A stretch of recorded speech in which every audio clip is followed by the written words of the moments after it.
Assalamualaikum warahmatullahi wabarakatuh. Syukur kepada Allah dan ucapan alhamdulillahirabbil alamin. Salawat kepada junjungan kita Nabi besar Sayyiduna Maulana Muhammad dan ucapan Allahumma sholli ala Sayyidina Muhammad.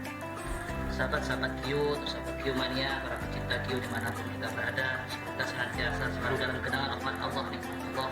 Yang sakit semoga Allah angkat penyakitnya, yang susah semoga Allah angkat kesusahannya, yang gelisah Allah angkat kegelisahannya. Semoga kita semua dipanjangkan umur kita, disehatkan badan kita, dilapangkan rezeki kita, dimudahkan segala urusan kita, dan dikabulkan semua hajat-hajat kita. Amin amin ya rabbal alamin. Alhamdulillah, puji syukur tak terhingga malam hari ini kita bersama cucu mulia daripada Habib Abdullah bin Muhsin Rahmat Empang Bogor, yang mana salah satu beliau Ustadzina wa Abina wa Syekhina Habib Hasan bin Ja'far As-Saqaf dan juga Habib Qasim bin Ja'far As-Saqaf. Alhamdulillah kita datang ke sini, silaturahim ke sini, beliau guru kita. Kita doakan semoga beliau dijaga oleh Allah SWT. Amin, amin ya Rabb. Salah satunya peninggalan dari kakek beliau Habib Abdullah bin Muhsin Rahmat Empang Bogor, yaitu berupa imamah dan juga tongkat yang saat ini dipegang oleh beliau Habib Hasan bin Ja'far. Dan datang sini Beb, mohon maaf, kita ingin kita kabarkan sekaligus kita diakui sebagai murid. Sehat Beb.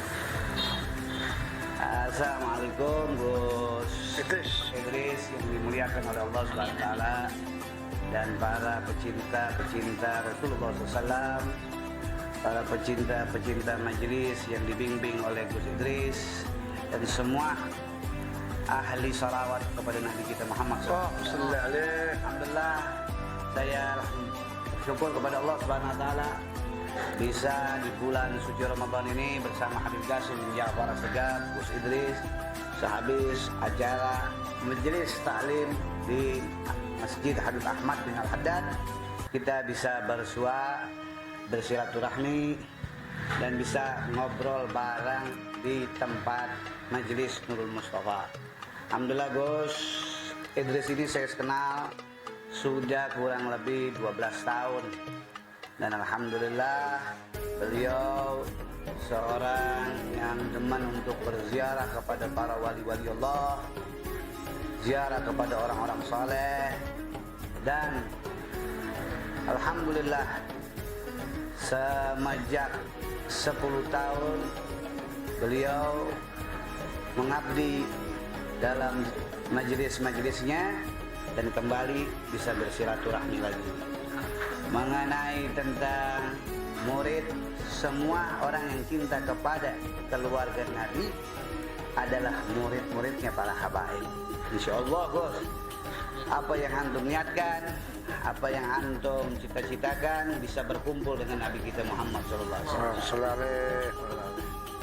Kira-kira apa yang ana harus nasihatkan kepada ahli majelis salawat yang antum bina dan penggemar-penggemar antum di YouTuber?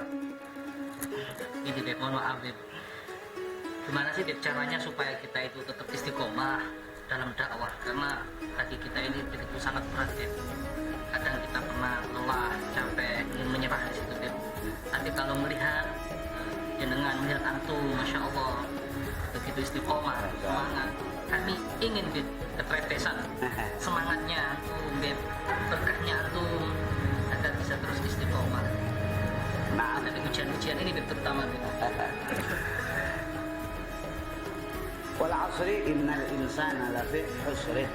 Allah Subhanahu wa taala kan Gus berfirman di dalam Al-Qur'an, demi masa manusia itu dalam keadaan rugi. Illal ladzina amanu. Tentu orang-orang yang diuji itu dia punya keimanan kepada Allah. Keimanan yang tidak bisa tergoyahkan bagaikan karang di lautan, yang dihempas ombak apapun tidak akan pernah runtuh.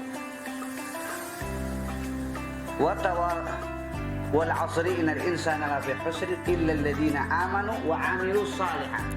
Dan dia berulang-ulang tidak bosan untuk mengamalkan amal saleh. Yang antum jalanin ini pasti semuanya amal-amal yang sudah dia jalankan oleh Sunan Kalijaga, Sunan Ampel, Sunan semua para wali songo. Ratib Haddad, Ratib Andas, itu semua jalannya para habaib. Maulid Habsyi, Maulid Sumtud Durar, itu jalannya para habaib. Wa tawassaw bil haq. Nah, memang menjalankannya itu kadang-kadang perlu yang namanya istiqamah, yang tadi antum ucapkan. Istiqamah itu afdalu min alfi karamah, lebih utama daripada 1000 keramat. Makanya orang yang istiqamah itu tidak mudah, Gus. Kenapa saya bilang tidak mudah? Karena dia mau dijadikan kekasih Allah. Kalau dijadikan orang beriman aja kali gampang, mudah. Ya.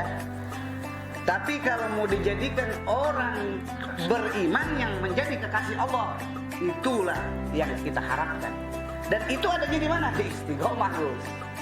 Makanya kadang-kadang dia yakin bisa istiqomah, tetapi dia tidak ikuti ayat yang selanjutnya. Wa tawassaw bil haqqi wa tawassaw bis sabr. Dia nggak sabar sama ujian. Nah, Gus ini termasuk sabar, alhamdulillah. Apa yang diuji Gus tidak segimana apa yang diuji saya. Ya, kalau Gus ini masih kecil ujiannya. Nah, saya luar biasa pada waktu itu. Ya, siapa yang nggak kenal Hasan bin Ja'far As-Segaf?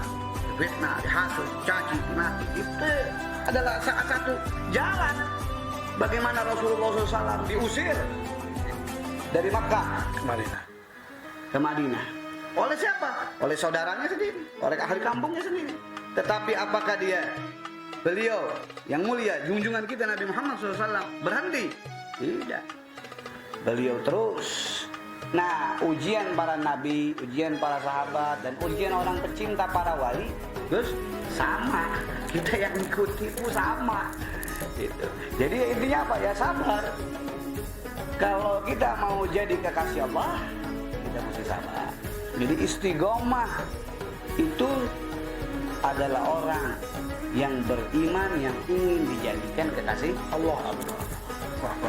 Dengan cara apa? Ya diuji.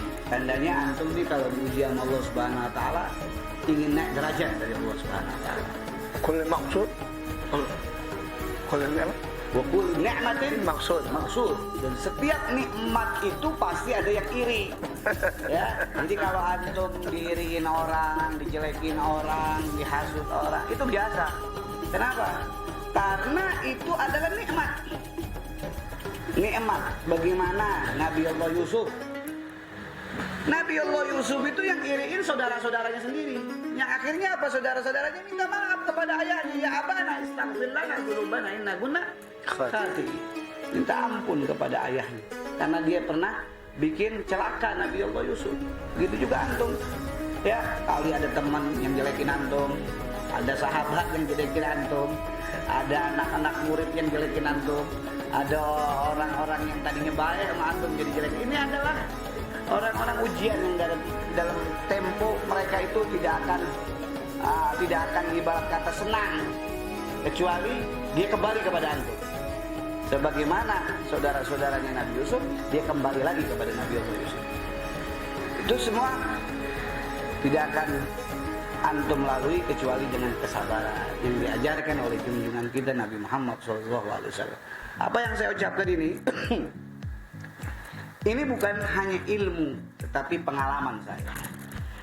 Ya, pengalaman. Pengalaman adalah guru utama. Tidak ada guru yang utama kecuali pengalaman. Dan saya berikan kepada Gus Idris ini pengalaman saya. Bukan saya ini ibarat kata ngangkat-ngangkat Gus. Tidak, tapi ini kenyataan.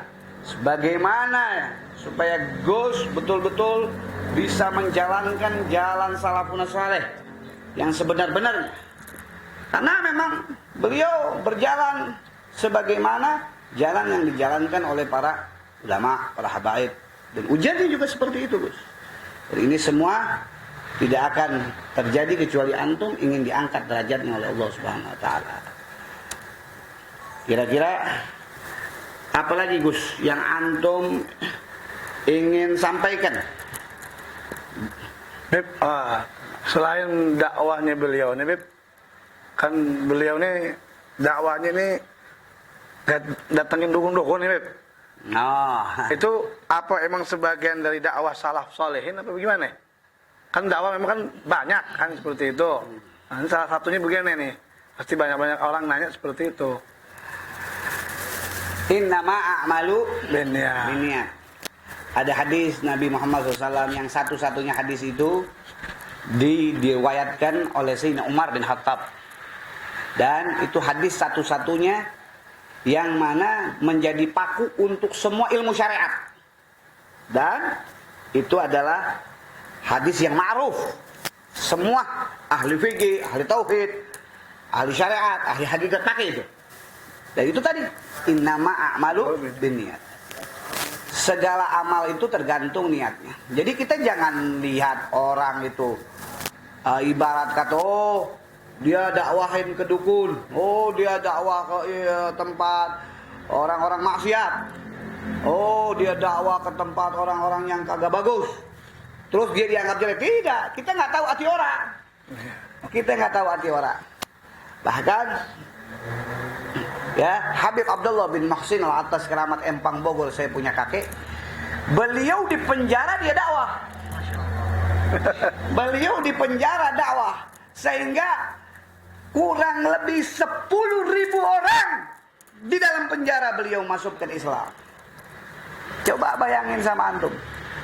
Habib Abdullah bin Muhsin seorang gutub, seorang wali, 7 tahun di penjara.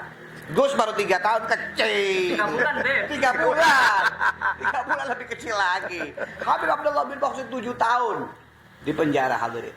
Dan yang beliau dakwahkan menghasilkan di dalam penjara itu 1.000 orang masuk ke dalam Islam.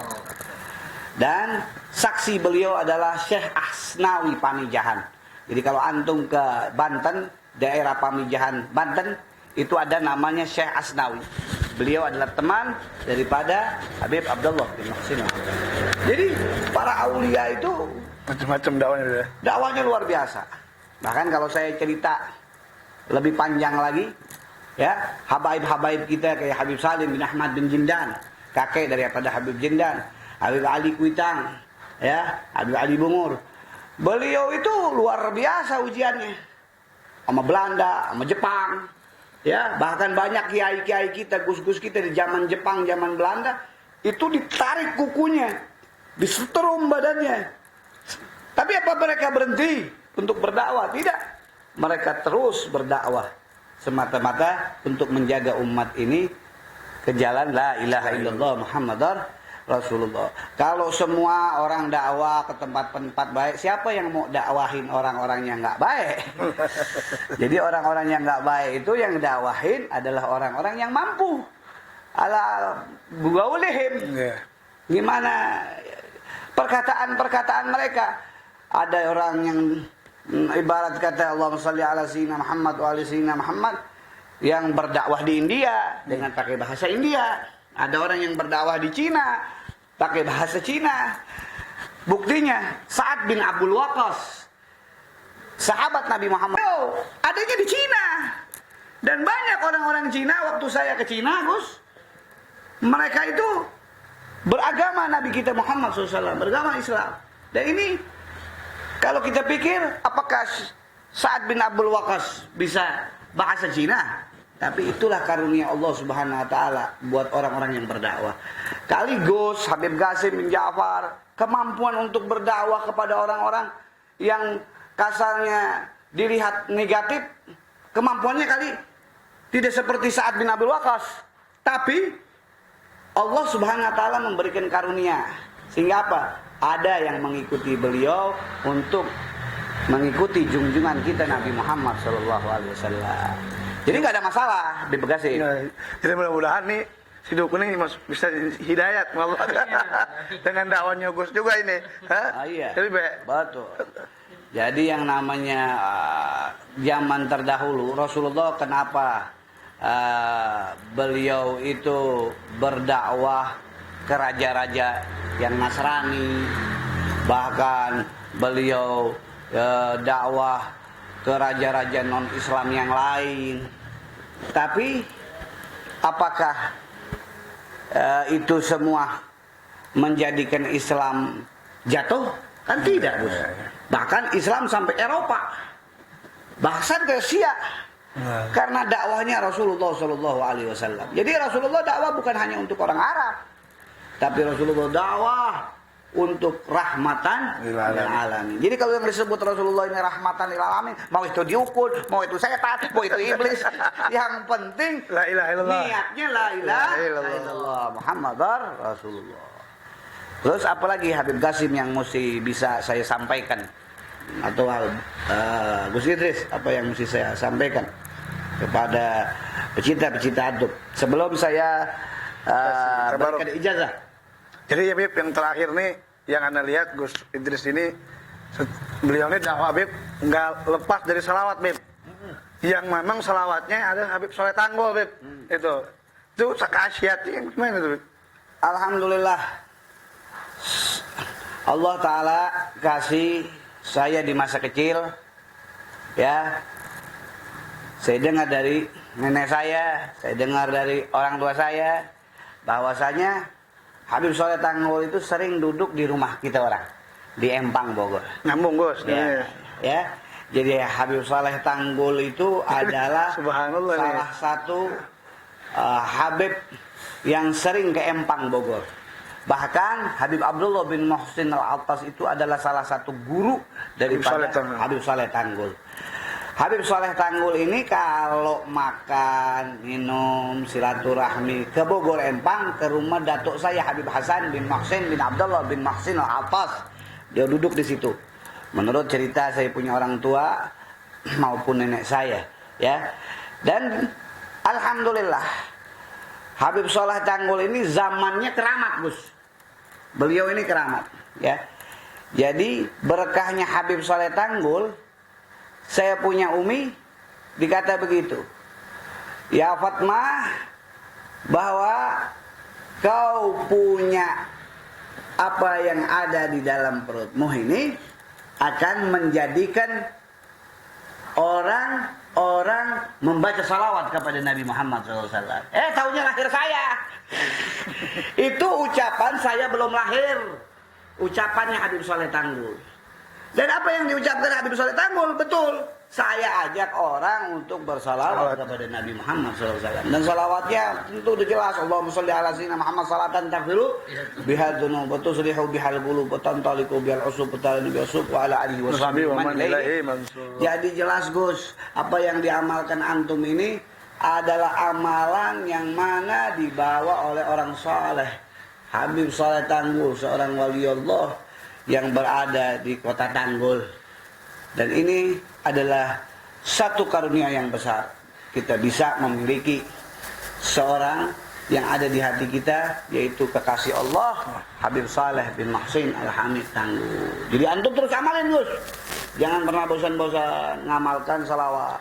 Karena salawat, ya mau ente punya wudhu, ente nggak punya wudhu, ente dalam keadaan sumpah, nggak ada sumpah, dalam keadaan apapun, tetap pahalanya dikasih oleh Allah Subhanahu wa Ta'ala. Jadi sebelum saya akhirkan, Gus, karena kita akan ada acara sahur lagi, ya, acaranya acara membaca Quran, tadarusan biasa kalau di tempat kita di Majlisul Mustafa. Setiap malamnya ada tadarusan, Gus. Tadarusan sampai 30 hari. Tiap malam tuh. Nah, jadi karena memang kita ini ngikutin jalan kita punya dato-dato, mudah-mudahan silaturahmi kita nggak putus.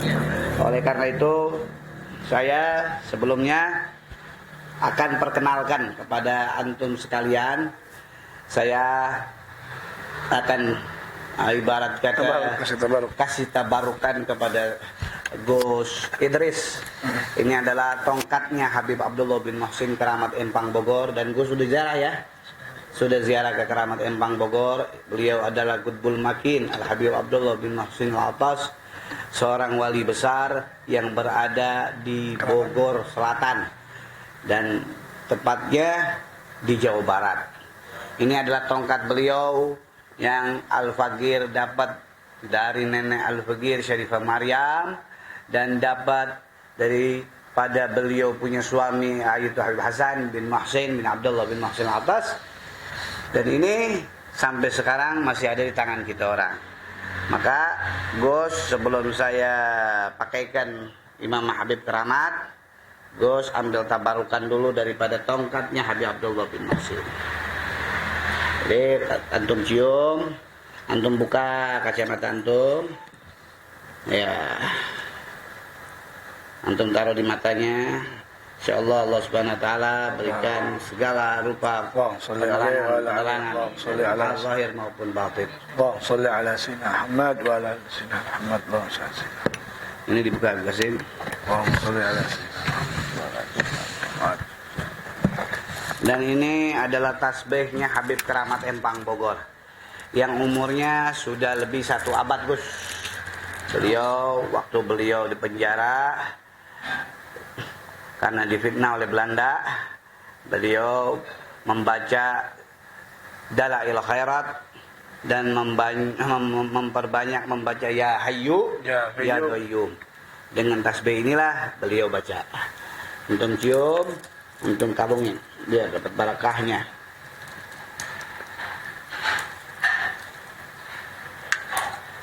Dan ini adalah alfiyah. Alfiyah ini adalah salah satu pakaian kebesarannya para salihin, seperti yang saya pakai ini. Dan dengan alfiyah inilah Habib Abdullah bin Muhsin ketemu dengan Rasulullah. Dengan alfiyah inilah beliau ketemu Tuan Syekh Abdul Qadir Al-Jailani. Bahkan datuk beliau Pagi Muqaddam Muhammad bin Ali Ba'alawi dan Qutbul Anfas Nibras Al-Habib Umar bin Abdurrahman Al-Attas waktu di penjara di daerah Banten. Dan sampai sekarang alhamdulillah ini masih di tangan saya. Jadi saya akan kasih tabarukan ini kepada Gus Idris agar dapat barakahnya, sehingga Allah Ta'ala lapangkan dadanya, Allah angkat derajatnya, Allah berikan segala gampang urusannya. Ya, bismillah ala manna wa Rasulillah SAW. Dibuka Gus. Ala manna wa Rasulillah SAW. Siril Fatihah. Bismillahirrahmanirrahim. Ya,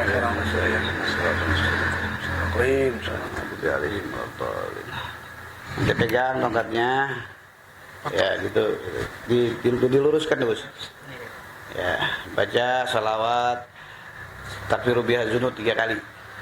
Allahumma shalli ala sayyidina Muhammadin salatan taghfiru biha dzunub wa tusrifu biha al-qulub wa tanqaliqu biha al-usub wa tadinu biha as-su'ub wa ala alihi wa sahbihi man ilayhi mansub. Allahumma shalli ala sayyidina Muhammadin salatan taghfiru biha dzunub wa tusrifu biha al-qulub wa tanqaliqu biha al-usub wa tadinu biha as-su'ub wa ala alihi wa sahbihi man ilayhi mansub. Allahumma shalli ala sayyidina Muhammadin salatan taghfiru biha dzunub wa tuslihu biha al-qulub wa tanqaliqu biha al-usub wa tadinu biha as-su'ub wa ala alihi wa sahbihi wa man ilaihi mansub. Habib Qasim, doa terakhir untuk kita menutup acara ini agar dapat barakah dari junjungan kita Nabi Muhammad SAW. Allahumma ya aliman bihali sallallahu alaihi wa gni fadli bila suali fi dini wa dunya wal akhirah bi'afiyan ya karim. Barik Allahumma lana bi syahri Ramadan. Barik Allahumma lana bi syahri Ramadan. Rabbana atina fid dunya hasanah fil akhirati hasanah wa qina adzabannar. Walhamdulillahi rabbil alamin. Gus, tutup. Terima kasih banyak, jazakumullah khair. Terima kasih banyak Habib. Alhamdulillah. Ya, sudah mau mengakui kami sebagai murid. Doakan terus Habib, kami bisa istiqomah terus seperti Habib. Doakan kami menjadi khairun nas al-fa'um. Amin amin insyaallah. Dan mudah-mudahan dengan berkah ziarah kepada beliau Al Habib Abdullah bin Muhsin Keramat Empang Bogor, berkah silaturahim di Ustadzina Masyayikhina ya. Cucu ya. Cucu daripada Habib Abdullah bin Muhsin Keramat Empang Bogor, yaitu Ad-Da'i ilallah Habib Hasan bin Ja'far bin Umar bin Ja'far As-Sekaf dan juga Habib Qasim bin Ja'far As-Sekaf. Mudah-mudahan kita semua dan yang menyaksikan mendapatkan berlipat-lipat kemuliaan daripada cucu baginda Nabi besar Muhammad sallallahu alaihi wasallam. Mungkin itu saja Habib ya. Terima kasih banyak Habib. Itu saja dapat kami sampaikan, semoga bermanfaat. Mudah-mudahan kita terus bisa nyambung, ada guru ya. Ada guru bisa nyambung sampai Rasulullah sallallahu alaihi wasallam. Wa'afu minkum Assalamualaikum. Wassalamualaikum warahmatullahi warahmatullahi wabarakatuh. wabarakatuh.